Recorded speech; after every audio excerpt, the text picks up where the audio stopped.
Hello viewers, TETCOM recruitment tester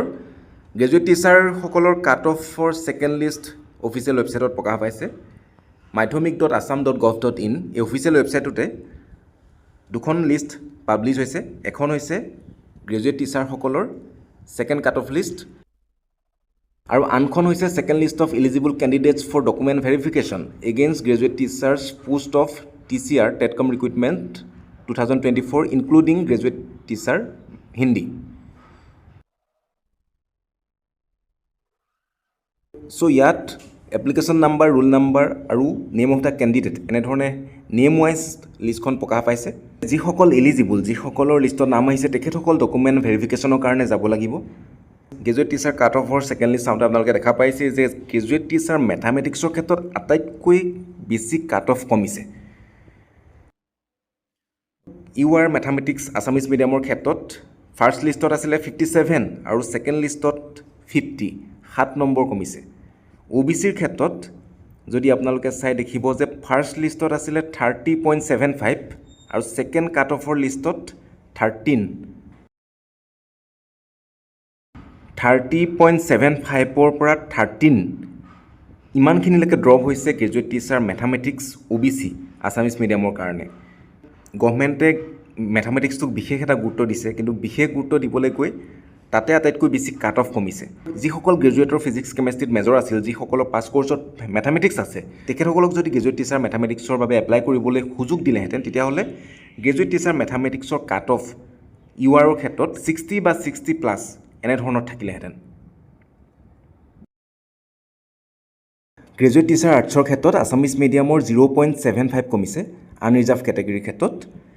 graduate teacher ছায়েন্সৰ ক্ষেত্ৰত 2 marks কমিছে আনৰিজাৰ্ভ আছামিজ মিডিয়ামৰ ক্ষেত্ৰত তেনেদৰে সংস্কৃত গ্ৰেজুৱেট টিচাৰ সংস্কৃতৰ ক্ষেত্ৰত আছামিজ মিডিয়াম URৰ ক্ষেত্ৰত কমিছে 2 মাৰ্কছ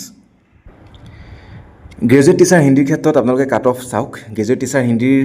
আছামিজ মিডিয়াম আনৰিজাৰ্ভৰ ক্ষেত্ৰত 58.25 SCৰ ক্ষেত্ৰত 41.50 ST প্লেনৰ ক্ষেত্ৰত 12.50 ST হিলছৰ ক্ষেত্ৰত 23.50 OBC MOBCৰ ক্ষেত্ৰত 49.25 এনেধৰণে গ্ৰেজুৱেট টিচাৰ হিন্দীৰ কাট অফৰ লিষ্ট প্ৰকাশ পাইছে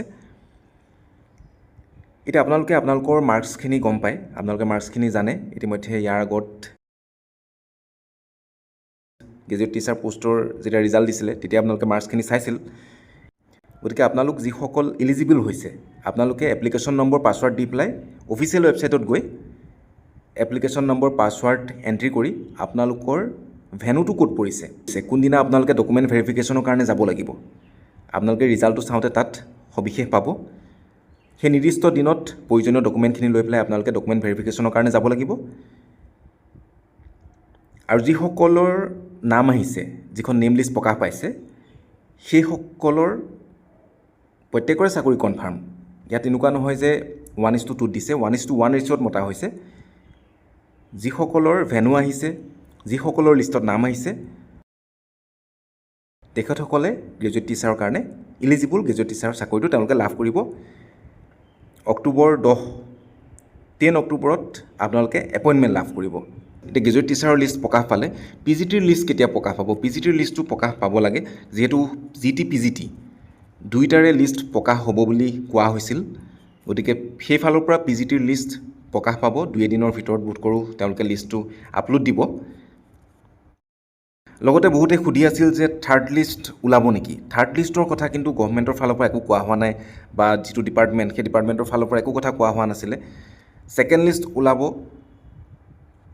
তেওঁলোকে কথা দিয়া মতে ছেকেণ্ড লিষ্ট পাব্লিছ কৰিছে কিন্তু থাৰ্ড লিষ্ট ওলোৱাৰ আশা নাই যদি দাবী জনাই চৰকাৰৰ ওপৰত হেঁচা প্ৰয়োগ কৰে তেতিয়া হয়তো থাৰ্ড লিষ্ট ওলাবও পাৰে যদি খালী থাকি যায় তেতিয়াহ'লে আৰু লিষ্ট প্ৰকাশ কৰক এনেধৰণে দাবী জনালে হয়তো লিষ্ট ওলাব পাৰে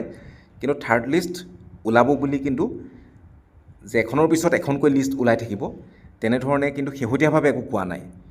যদিও এডভাৰটাইজমেণ্টত তেনেধৰণৰ এটা কথা লিখা আছিল যে ভেকেঞ্চিবিলাক ফিল আপ নোহোৱালৈকে লিষ্ট ওলাই থাকিব কিন্তু পৰৱৰ্তী পৰ্যায়ত তেনেধৰণে স্পষ্টীকৰণ তেখেতসকলে দিয়া নাই গতিকে লিষ্ট ফাৰ্ডাৰ আৰু লিষ্ট ওলাবনে নাই সেই সম্পৰ্কে কোৱাটো অলপ জটিল যদি চৰকাৰক বা ডিপাৰ্টমেণ্টত গৈ হেঁচা প্ৰয়োগ কৰা হয় তেতিয়া ভেকেণ্ট থাকিলে নিশ্চয় তেওঁলোকে লিষ্ট পাব্লিছ কৰিব।